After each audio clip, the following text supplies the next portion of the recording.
born on a cold January day in 1915, in the remote village of Lukka, nestled in the misty hills of Manipur. I was Nora's very child. From the moment I could speak, I felt the weight of the chains upon my people. The severe wrong manners and spiritual. Our traditions, our custom, our very way of life are received. The British Indians occupy our land. They stole the crush our identity, erase our God and sponsor our pride. My ancestors were proud and fierce. Their songs and stories flowing like the rivers that cut through our lands. They taught us that freedom was the natural state of people, that it was our right to walk our lands with our heads held high. Unto the protection of our ancestors and the blessings of our gods. But the British came with their guns, their laws, and they sought to erase us. They divided our people, crushed our leaders, and forced us to abandon our ways. At the age of 13, when most children still live in a tree, I had already chosen my path.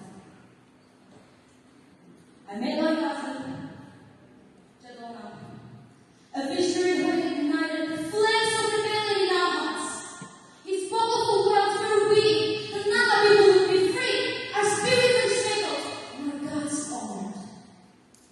He started the Hiraga movement, a spiritual and political call to arms, urging us to resist, not just with weapons, but with faith. It wasn't just about driving the British away. It was about rekindling the flames of our ancient faith. It was about reconnecting the spirit of our ancestors. And the moment I joined him, I was no longer a child. I was a warrior, sworn to fight for the survival of my people's soul. But the dream shattered when the British came to London in 1931. They thought they had silenced me, but his death was not the end. It was my beginning. At just 16, I took up this work with my heart burning on fire that no British prison could extinguish. I ran into Naka people, led them into the forest and dead, amidst the whispers and shadows of the trees.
I cannot find the glory and power.